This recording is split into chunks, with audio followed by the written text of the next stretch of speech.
అందరికీ నమస్కారం. ఈరోజు కార్తీక మాసం ఆఖరి రోజు.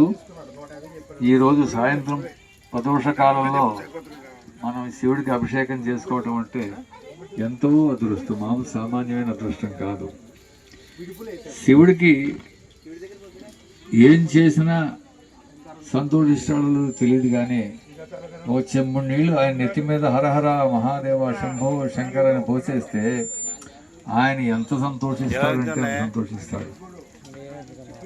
ఇప్పుడు కొంతమందికి ఈ శివలింగానికి పూజకి అర్హత ఉందా లేదా అని అనుమానం పడతారు. ఆడవాళ్ళు చేసుకోవచ్చు, పిల్లలు చేసుకోవచ్చు, పెద్దలు చేసుకోవచ్చు, ప్రతి వాళ్ళు పునస్త్రీ వాళ్ళు చేసుకోవచ్చు, కాని వాళ్ళు చేసుకోవచ్చు. మానవుడు అన్నవాడు అందరూ కూడా శివుడికి సేవ చేయవలసిందే, అభిషేకం చేయవలసిందే. అంచేతని ఈ శివలింగాలు కూడా మీకు అందరికీ ఇస్తున్నాం. ఇది మీరు ఒక పళ్ళెంలో ఇంట్లో పెట్టుకుని రోజు పొద్దున్నే ఒక్కసారి చెంబు నీళ్ళతో కడిగేసి తర్వాత ఓం నమః శివాయ అంటే 11 సార్లు ఆయన నెత్తి మీద అభిషేకం చేయండి సార్. ఏదో ఒక అగరబత్తి చూపించి ఒక బెల్లం మొక్క ఏదో ఒకటి నైవేద్యం పెట్టండి, చాలా సింపుల్గా. మీరు మనకు కావాల్సింది భక్తి విశేషం, కానీ భగవంతుడికి ఎంత పెట్టామో అన్నది కాదండి. మీరు బంగారం పళ్ళలో పెట్టిన నైవేద్యం పెట్టినా, అదే ఒక ఆకు తీసుకుని ఆకులో మీరు నివేదన చేసినా కూడా ఆయన సంతోషిస్తాడు. ఆయనకు కావాల్సింది భక్తి శ్రద్ధ. తర్వాత మీరు ఈ ఓం నమః శివాయ అనేటువంటి మంత్రం ఎక్కడిది అంటే కృష్ణ యజుర్వేదంలో మధ్య భాగంలో నమ్మకంలో అందులో మళ్ళీ మధ్యలో ఉంది నమః శివాయ అనేటువంటి మంత్రం. అంచేది ఇది కేవలం ఏదో ఎవరూ చెప్పిన మంత్రం కాదు, వేదంలోని మంత్రం ఇది. ఈ మంత్రాన్ని కనుక ఎవరు ఎన్ని వందల వేల సార్లు జపించగలిగితే ముందు మనకి పాపాలన్నీ పోతాయండి. కింద జన్మలో మనం పుణ్యం చేసాం, పాపం చేసాం. పుణ్య పాపాలు రెండు ఉన్నందుకే మన ఈ మానవ జన్మ. పూర్తిగా పుణ్యం కనుక చేసి ఉంటే దేవజన్మలు వస్తాయండి, దేవలోకంలో వస్తాయి.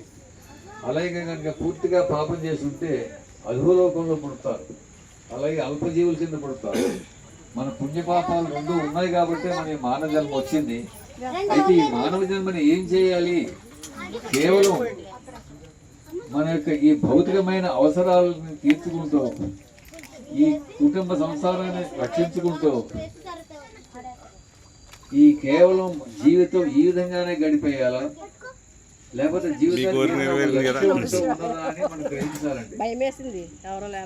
ఈశ్వర సర్వభూతానాం హృదయ తిష్టతి భ్రామయన్ సర్వభూతాన్ని యంత్రాలోఢాని మాయ అని భగవద్గీతలో స్వామివారు చెప్పిన మాట. అంటే సమస్త జీవులలోనూ కూడా భగవంతుడు ఉన్నాడు. భగవంతుడు ఇక్కడ అక్కడ నేను లేదని ప్రతి అణువణువు కూడా మొత్తం పరతరం నాస్తి కించిదస్తి ధనంజయ అంటాడు. నేను తప్ప వేరేది ప్రపంచంలో ఏది లేదు అని.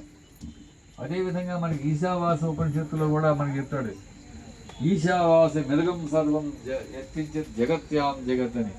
ప్రపంచమంతా కూడా విశ్వమంతా కూడా వ్యాపించున్నది ఆ విశ్వశక్తి, ఆ యొక్క ఈశ్వర శక్తి.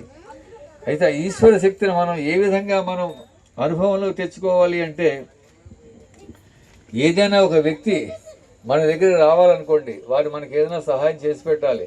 మనం వారి పేరుతో పిలుస్తాం కదా, ఆ పేరుతో పిలవకపోతే ఆయన రారు. వేరే వాళ్ళు ఎవరైనా వస్తారు కావాలంటే, అంతేగాని ఆ పేరు ఉన్న వాళ్ళే వస్తారు. అట్లానే భగవంతుడు నేనే నోరారా ఓం నమః శివాయ ఓం నమః శివాయ ఓం నమః శివాయ అని వందల వేలు లక్షల సార్లు చెప్పని చేయండి. మీకు మనకి మార్కండేయుడే ఉదాహరణ. ఆయన యమధర్మరాజు వచ్చి ఆయన ఆయుష్ తీసేద్దామన్న టైంకి ఆయన శివుడిని కాగలించుకుని ఆ ఓం నమః శివాయ మంత్రం చదువుతుంటే ఆయన దగ్గరికి చేరలేకపోయినాడండి.